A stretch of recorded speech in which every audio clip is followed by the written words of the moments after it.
We like to buy things. We don't like to be sold things. But healthcare is an industry, healthcare devices, pharma, med-surg, where devices and med-surg and pharma is sold. And when we started our marketplace, powered by MRP, we started out, as I mentioned earlier today, we started out in aesthetics versus ultrasounds, IV pumps, or imaging, or DME. And we started aesthetics because we needed a place where we could learn how customers, how administrators and practitioners would want to purchase. And we learned some things early on about aesthetics. It's a marketplace or a market that grows roughly 10 to 15% year over year. It's highly emotional in the buying process, and it's cash-based. And these are things that do well in a marketplace environment. Some of the other healthcare sectors will have to adopt differently to things such as payment, but aesthetics provided a great place, a great petri dish for us to experiment over the last 7 years. And we've heard a story hundreds of times about clinicians and administrators being sold goods. And there's a doctor from California, since we're in California, I'll reference her. Her name's Dr. K. And Dr. K is an OBGYN, and an aesthetic rep came in and said, you know, you're underserving your patient population because you're not offering feminine rejuvenation, hair removal, body contouring, and you should be considering these things. And he sold her a piece of equipment, let's say it was $75,000 to $100,000. Over several months, that device didn't really perform from a financial standpoint or give her the success she was looking for her patients, so the sales rep said that you need another one, and he sold her another product. And that went on to the total of $800,000 in sales, where she now has to go back to work longer. She is spending less time with her family. And so the thing that she wanted the most, which was freedom and movement away from a third-party reimbursement model, she got sucked right back into it because, as we know, salespeople always have the best product. They never have the second best product, and they are aggressively selling because manufacturers, for the most part, are stakeholder and shareholder-centric. And so what I would challenge is what if, just what if, there was a market where products and services in pharma could be displayed in a transparent manner, where there's good, better, best, flat rate pricing, peer-to-peer reviews that are not monitored or administered, where people can really, and clinicians and administrators can see these products and how they perform. You could look at uptime, serviceability, a form of Carfax where you could look at the history of the product, whether it's new or pre-owned. And we believe very much that this revolution is going to happen in healthcare across the board. And the reason for this is because of something pivotal that happened in the last few years, and that's the people making decisions in the clinical practice or the administrative practice are now digitally native. They're in their mid-30s, and they grew up with technology. And if you look at many of us, myself well beyond 35, and many of us that are in this room, we were not digitally native. And why that matters is digitally native, they expect this kind of experience. We expect to go onto Airbnb or to Kayak or one of these platforms, and it doesn't matter if it's real estate, consumer goods, home goods, it doesn't matter what it is. We want to look at the reviews of our peers. We want to look at kind of flat rate pricing. And we think that this is coming, and we're seeing evidence this is moving quickly. And one of the things when I was putting a panel together, I wanted to bring to this community, this healthcare medtech community, some thought that might be unique to what many of the investors and CEOs are thinking about. And one of them is a friend of mine, his name's Ashwin with us, and he was running business development at Airbnb just until recently, and spent the last 8 years there. And I thought it might be helpful, Ashwin, if you shared some of your experience over the last 8 years at Airbnb and what you saw, because I don't think that really this industry is understanding what took place there. And by the way, this is called, Airbnb is what's called a side-by-side managed disruptive marketplace. This was defined by a gentleman named Clay Christensen at Harvard, who passed away last year, but really was pivotal in defining the difference between a managed marketplace, a side-by-side marketplace, and a disruptive side-by-side marketplace such as Airbnb. Ashwin, can you share some of your experience? Yeah, where do I start? Well, I joined Airbnb during what many would call the early days when Airbnb wasn't fully mainstream, but it was growing rapidly. And one of the reasons I joined was because I was really bullish on the impact that the internet was going to have on not only the travel industry, but all of the industries that we operate in, including medtech, which is much of the reason why we're here today. And my big takeaway from the 8 years there was that I vastly underestimated the impact that the internet is going to have and is going to continue to have on all of the industries, the way we work, the way consumers make decisions, and the way economic value is created. And ultimately, Airbnb today has grown rapidly. I mean, we're talking about 6 million homes across 220 regions and countries with over 1 billion guest check-ins since its founding. And why has Airbnb grown so quickly? I was talking to someone in the lobby earlier this morning, and she said, "Well, you guys invented a category." That's actually a common misconception, and it's not true. Vacation rentals, short-term rentals existed long before Airbnb ever came to be. Decades before, in fact. And what's really happening here is we need to take a step back and understand the forces at play. And what the internet has given rise to, and we've all heard this before, that the internet is changing the way we do business, but unpacking that actually leads to some interesting insights. And the internet has given rise to a new form of aggregator. And I'm borrowing a lot of this from Benjamin Thompson, who's one of the great thinkers in tech. He runs a great paid newsletter at stratechery.com. I highly recommend you subscribe because if you're interested in anything technology, he has a great way of distilling this. But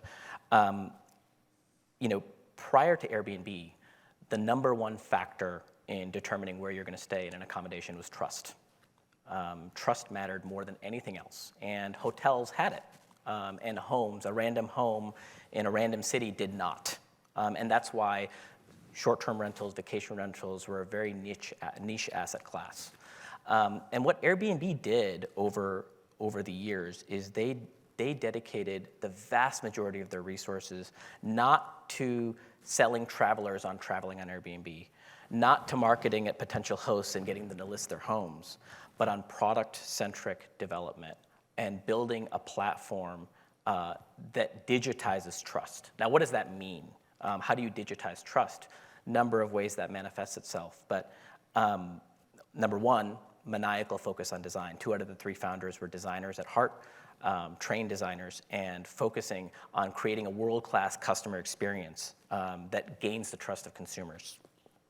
Number 2, leveraging cutting-edge technologies like AI and machine learning to improve the safety on the platform and detecting fraud and all the things you would expect in order to feel safe and be able to transact on a platform and trust that platform. And number 3, things like ratings and reviews that we're all used to in an e-commerce context. Now, coming out of building a platform like this, the condo that I list in New York City, that's my own condo, can have just as many reviews on a platform like Airbnb as the local boutique hotel has on TripAdvisor. And so now what we're doing is we're essentially democratizing trust. And trust becomes a commodity. And so by commoditizing trust, by commoditizing distribution, what the internet has done is it's changed the factors on which we compete. And so now we don't choose an accommodation purely based on trust. That's one of the factors. But since trust has effectively gone away because we can digitize it, we can look at factors like location and price and convenience and experience and the user experience to help differentiate. And that's kind of by continually investing in the user experience, that brings more suppliers, hosts onto the platform, which brings more users onto the platform. And that's been the virtuous cycle that's helped Airbnb to grow into what it is today. So what does this all have to do with medtech? As an outsider coming into this industry, I work with private medical practices, and I have a couple takeaways. Number one is that from an organizational perspective, focusing on one-to-many activities, one-to-many initiatives that widen your funnel are more ROI positive in most cases than one-to-one sales interactions. Number two, your customers, your prospective customers, your buyers are all better connected with one another than they ever have been. They already know about your product. They already know what other people are paying for your product. They've already reached towards the bottom of the funnel before you even engage with them. And so understanding that and getting further up the funnel and engaging through content is really important. And number three, because distribution and trust have been commoditized, there's no better time to be an entrepreneur in this industry. And I saw so many wonderful pitches yesterday and continue to watch them today, and I'm inspired by a lot of what you guys are building. So I'll stop there. Just one follow-up question is, when you looked, you went to these presentations, I assume you looked at their websites. What did you see when you looked at the presentations or the websites that is different from what you experienced in a side-by-side disruptive managed marketplace, or what we experience today in everything that we purchase? Well, yeah, I mean, I think number one is generally a lack of transparency. I think that in med tech in particular, you're dealing with really complex topics that the typical user might not be able to understand. But there's still generally a lack of transparency. When I go to a lot of these websites, I don't know what the price is. I don't even know what the order of magnitude of how much this product costs. I don't have side-by-side comparisons with the competition. I don't have case studies. It's oftentimes just leading me into a form to fill out to engage with somebody. And one thing that's happened on the enterprise space, especially in enterprise SaaS, you're seeing enterprise SaaS software companies invest heavily in self-service models, in content, they're hiring their own editors, they're creating self-service models where people can go in and transact at very high volume right off the bat. And I think that's one thing that I've found that's missing in this industry. I'm going to circle back to a question with you, Ashwin, but I'm going to go to Omar for just a minute. Because, Omar, earlier we were talking about some of the early signs that there's change coming, and you were referencing Pfizer and some other companies. You want to speak to that? Yeah, absolutely. So, I think everybody in this room is pretty well aware that Pfizer's made a lot of money in the last couple of years. Last year their revenue was around $80 billion. To put that in comparison, in 2020, before, right when the pandemic was going, they were estimating like $23 billion. Then they upped that to $32 billion. So of all the companies on planet Earth, they could afford to keep people. Just a couple months ago, Pfizer had a mass layoff. And when I say mass, it's in above 500, probably in the thousands of salespeople. They just laid them off, and the article stated that the reason why they did that is because when they looked at their data and research, they showed that their customers were preferring more digital meetings. So not only did Pfizer just lay people off, they decided just to do that. They didn't even say, hey, let's just keep these people and train them. They just laid them off. And when I brought this up in certain talks and articles a few months ago, I got a lot of angry emails, of course, as it normally happens with me, from like VPs of sales, usually medical reps, which is like, oh, this is ridiculous. It's just pharma. That's not going to happen to us.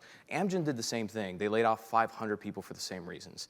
And I think it's purely based on delusion and cognitive dissonance and arrogance that our industry thinks that this is not going to happen to us. Because for some reason, our industry thinks that the sales reps relationship, 100%, just purely in the fact that they're buddies with the doctor and they've been doing this for a while, that's enough to sustain business. But to Ashwin's point, these physicians, they don't put on their white coats and go to the hospital and they become magically a different person. They're the same kind of person that you and I are at home, which are consumers. They're being conditioned by enterprise SaaS, by consumer, by Airbnb and eBay, and sooner or later, as of now, they're going to start doing that with our industry. And actually, they already are. Even though those modalities don't exist, if you look on LinkedIn, more and more orthopedic surgeons are doing what? Acting like consumers. They're literally taking photos of themselves with the implants, posting on LinkedIn.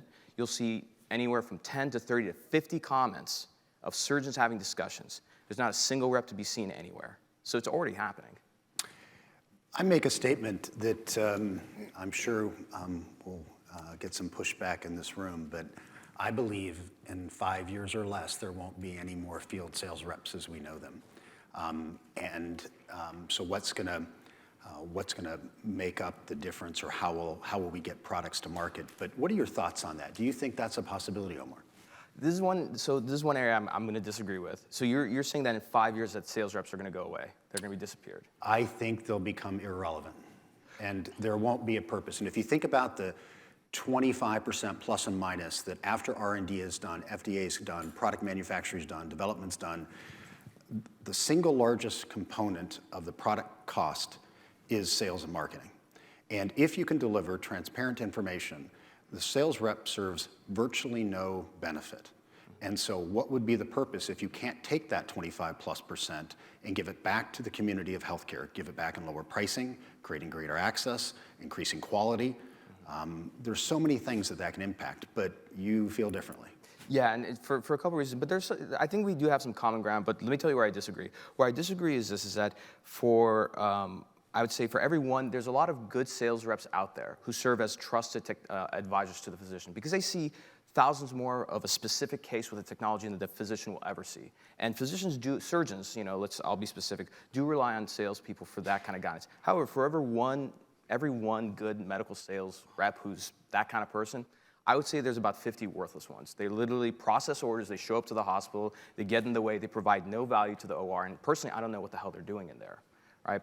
Now, the reason why I think that it's not going to happen, although what I think is going to happen is that you're going to see a reduction in sales force because you don't technically need, especially given the situation with what the doctor wants and what the hospital wants, which is no sales reps, you don't need 20 sales reps to go to market anymore. You probably need just 5.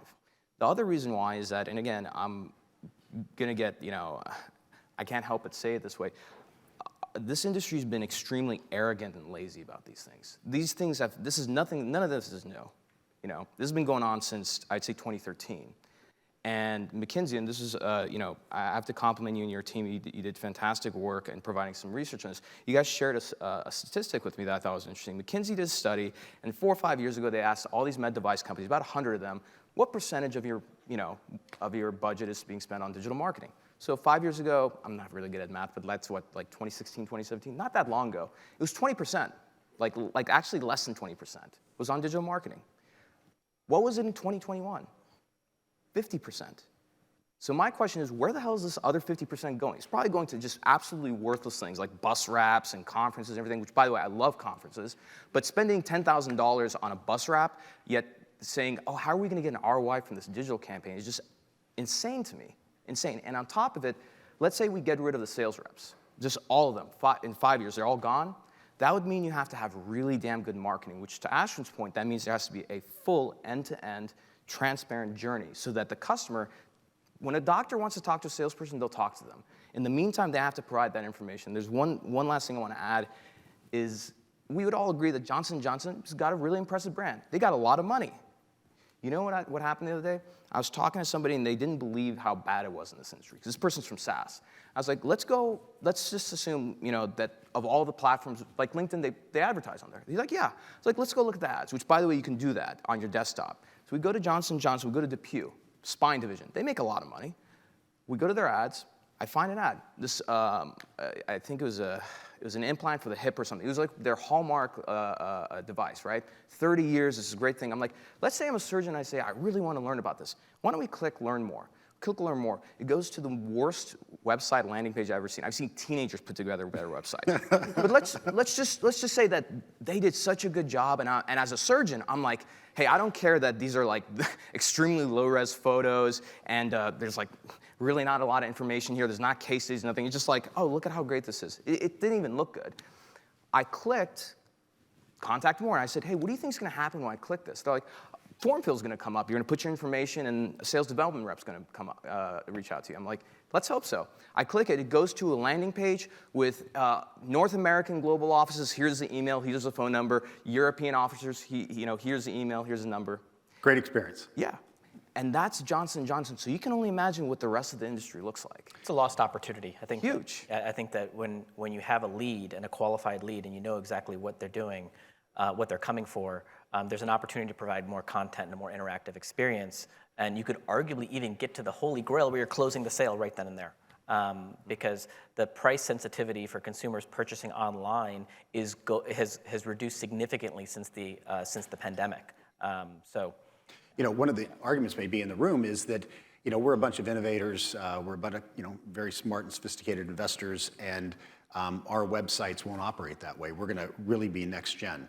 And I'm going to ask Cheryl a question that, will follow up on the two things that Omar and Ashwin just said.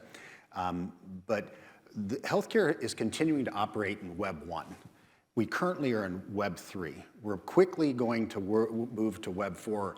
But that's the biggest problem, is we are incredibly archaic in the way that we're connecting with customers.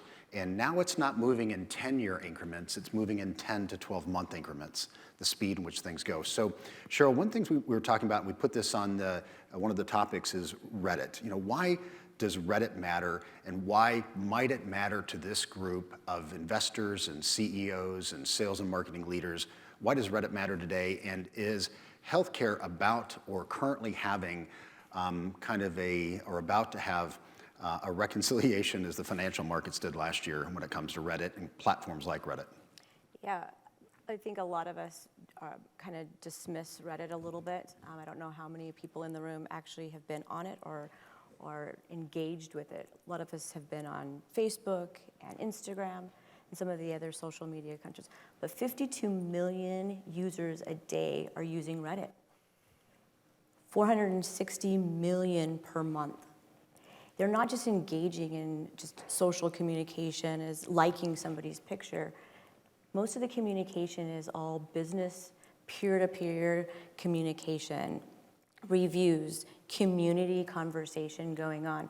So it's going to be huge in the medical device. We've seen a lot of physicians on there having conversations back and forth.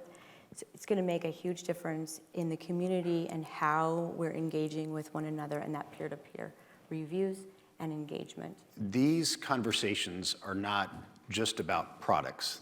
They're about leadership, they're about culture, they're about product. What else do they touch on in these forums?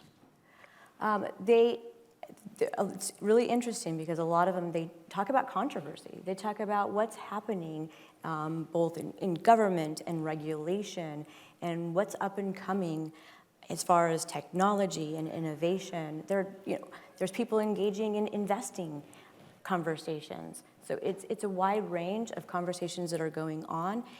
And typically, when I've been doing a lot of the research and looking at it, there's 200 or 300 people joining in these conversations.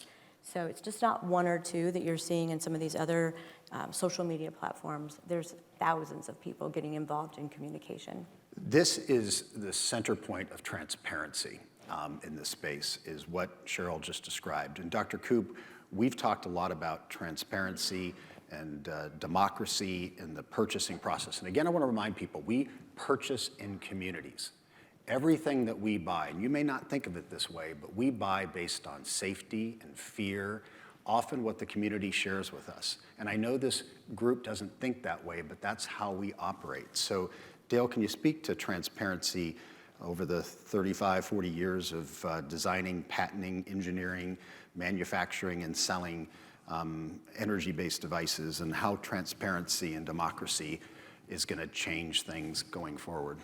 Yeah, well, when you first talked to me about this, it kind of seemed very disruptive. I've been in the aesthetic sector of the medical device industry. I've run about a half a dozen companies, and it's probably the least transparent, getting back to what Ashwin said about you go on the website, you can't see the price, you can't even see the specifications anymore. It's all marketing, story, and it's probably the most sales rep intensive part of the market. And the companies themselves that's all by design. Where they get their value added is in sales and marketing. And to quote a comment I heard from Larry Ellison of Oracle once, sales and marketing is the only value added. And that's how this industry in the aesthetic division works, or sector works. A device in a warehouse the value is its cost of goods, if that. Once marketing gets a hold of it, they add value, that's community value. Sales and marketing is where they get most of the value. It's individualized value. A good sales rep will go into a practice, find out how much they need the product, how much revenue will generate for them, and try to adjust the price to capture as much of that margin for the company as possible. And that only works if there's not a lot of transparency. So the sales guy can tune the story individually to each practice as he sees fit. And the companies are designed that way. If you become transparent, that whole model can go away. The sales rep has less and less value, in fact, almost no value at that point.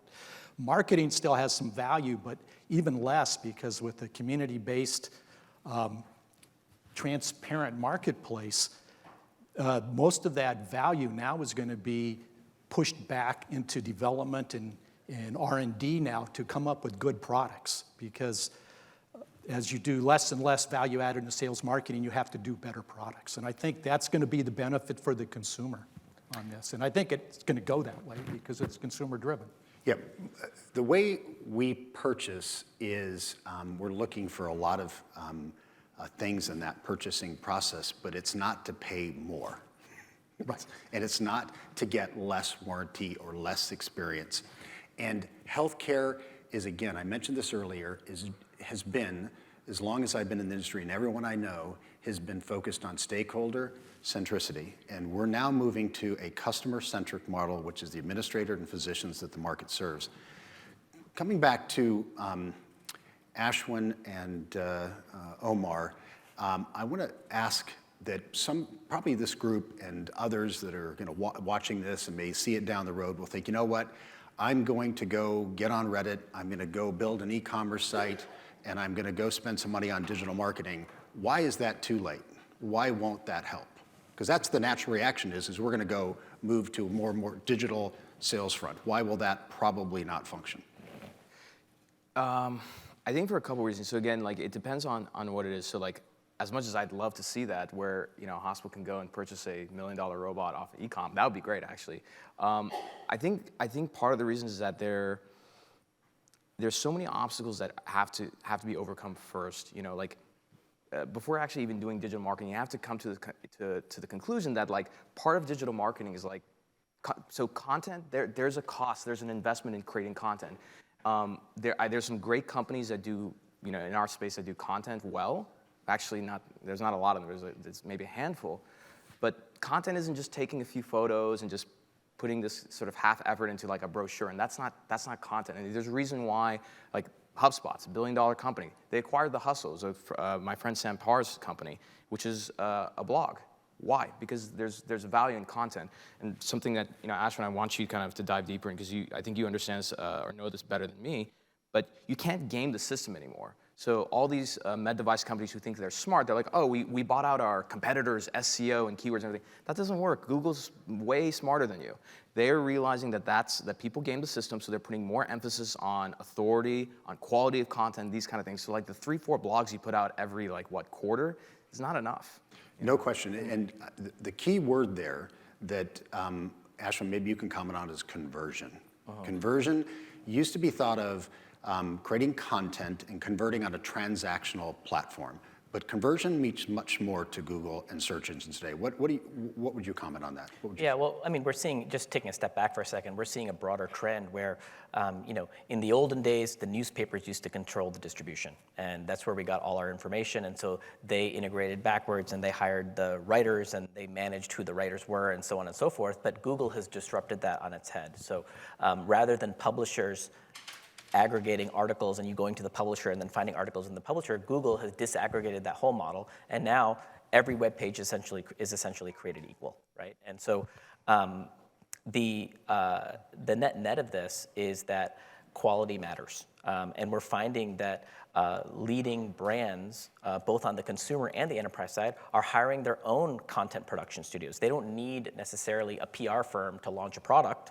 They can use their own channels, and they can create their own content around the product. But it's not enough, as Omar said, to just do this on an episodic, quarterly nature. It needs to be core to what you do. So a brand that is building lasers in the aesthetic world needs to create content not only on the products themselves, but also on what it's like to be an aesthetic practitioner, on how to treat patients well. These might be relatively orthogonal to what they're actually selling, but that's how they build trust, and that's how they build quality, and that's how Google is measuring the authority that they bring to the table. So those hacky, what used to be SEO, like just bolding keywords and putting them in headlines and so on and so forth, aren't as effective now as quality. And Google has found a way to really bubble those to the top. Great point. We think of, how should I say this? Trying to think of a nice way to say this. This is LSI. I've been saying that the whole time. We're adults. Let me skip past that for a sec. Let me go to regulatory. If I'm sitting in the room, I'm thinking, okay, this is all perfect, it's going to be great, but we've got real regulatory issues here that, what's going to happen in the regulatory space if people are freely transacting goods and services that are class devices on a platform where we have this kind of community that we're talking about. So Cheryl, can you talk about what you see, some of the barriers from a regulatory standpoint, from an ISO standpoint that someone here might want to consider as we're stepping into this world? Yeah, I think it's definitely a space that we're not used to. Used to doing it, through the sales reps and through, long processes of paperwork and FDA. I think that what you're going to end up seeing more is a lot of unknowns, a lot of complaints. FDA set up MedWatch several years ago for complaints. I think you're going to end up having more and more people filing complaints and looking at, what's going on and potentially, what is the risks of going online, not having, especially in the used devices or marketplace. I think that people are going to be more scared. They're going to be more, but it's going to cost more money to actually get them to market if we don't go that way. A lot of investors are here today, and a lot of startups are looking at how, what is the money going and use the funds going into. Regulatory is going to definitely be a big one that we'll have to watch and see what takes place in the future. FDA is currently, right now, several proposals that they came out with in late February that addresses a lot of these issues. We're getting towards the end of the conversation, and does anyone have any questions? We want to make sure that we answer any that anybody has. Yes? So we saw the trend in consumer as the space got more crowded, the role of influencers and trying to cut through the noise to specific demographics. Do you see a transition from what has traditionally been the salesperson role into more of the modern sales role, be more of the physician influencer type, or do you see that a content-driven strategy would be sufficient? So the question since we don't have mics, I'll repeat the question. The question, I think, if I can distill it down, is will we see a trend of influencers or content creators take the place of salespeople or sales and marketing? Is that summarizing it? Yeah, the person-specific rather than the anonymous content. Yes, so not just influencers or anonymous content. Would that replace salespeople? I'll take a shot at that. It was actually, and then everyone else can weigh in as well, is sales of products, we think of, and everyone here knows what that means, so I'm not going to touch on that as it exists today, but it's going to be through information and gratefulness and kindness and give back is where you're going to create content that converts. What Ashwin was saying about if you can teach people, let's say, on how to create a better experience, something they didn't learn at school, they didn't learn in the organization, and you can give that information to them, that's going to create authority on platforms that will generate conversion. I don't think we're going to see medical device influencers pop up just out of nowhere. I don't think that's the case. We have that today, and people don't really value that. For the most part, they're either directly paid or indirectly paid in some way. We all know this. And that's not what consumers, that's not what we want. We can sniff that out as a consumer if we see that something, and I think this is your point, we can see that and we actually move away from that. So if healthcare tries to juice it in some way, the constituents, which are consumers now, digitally native, are going to see that and they're going to run from that. So it has to be, and I hate that word authenticity, but it's got to be authentic and it's got to be centered in trust. You guys anyone want to weigh on that? Yeah, I think that's a really good question. I think in the aesthetics industry, the influencers are the KOLs or the key opinion leaders, and there's not a lot of difference between them and the sales force as far as adding value, sometimes real value, sometimes not to a product. And I think as you get more transparent, I have been moving towards the concept that the sales reps are going to be irrelevant, and the key opinion leaders are going to they're going to be relevant because they build awareness. They're going to be less relevant in the decision-making process because of the transparency and the democratization of the process of selling. And I can actually vision a a time in a few years where there will be no sales reps in our industry. Any other questions? Yes. On the topic, I'm old school. I'm 30 years in this business in medtech. So for me, the notion of no sales reps is entirely foreign. Yeah. Right? So that's a provocative statement. Uh-huh. By way of a little bit of history, I sold the first Da Vinci robot in Germany. Right? I'm familiar with launching meaningful content and new technologies. I don't personally believe it is a viable scenario in the launch of new products and the consistent training of new products to eliminate a sales rep. Now, in a notion where you've commoditized a category, where you want to pick 2,700 of the exact same catheter, yes, I can do that on a marketplace.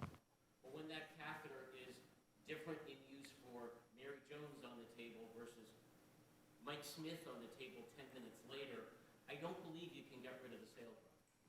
Right? So I've been in way too many procedures where I've seen a sales rep provide 2 seconds of another tiny little piece of something gently to the physician, gently, that steered the procedure another way. I've also seen where a sales rep's unable to do that because they're not skilled and experienced enough yet with that procedure, and all of a sudden everybody in the room gets a little nervous because they know we're getting ready to go down an alley and it doesn't feel very good.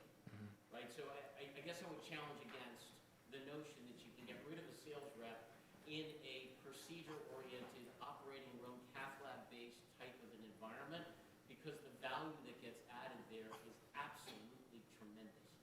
Having said that, in a world where there is full transparency and everybody already knows how to use it, and it's fully commoditized, and pricing is transparent, sure, a marketplace will work.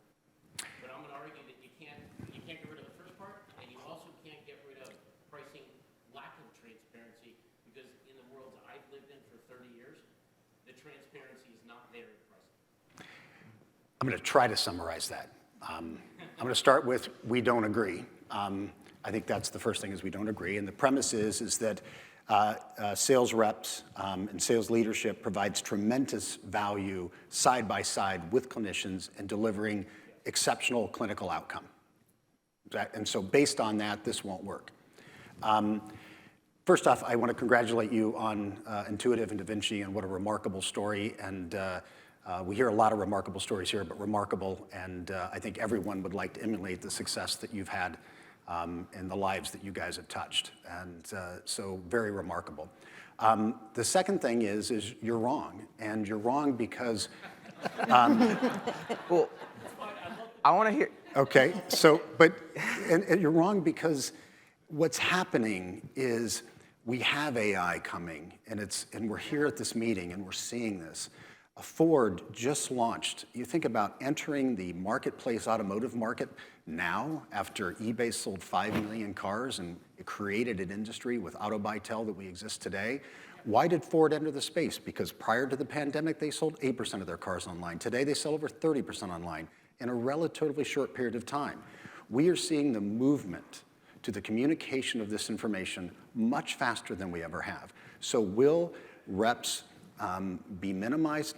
Absolutely, I think we can agree on that. Will experience and education find different ways to connect with physicians?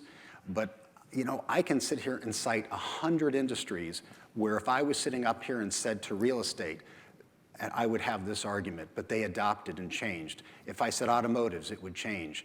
So many, how about from Ashwin's world?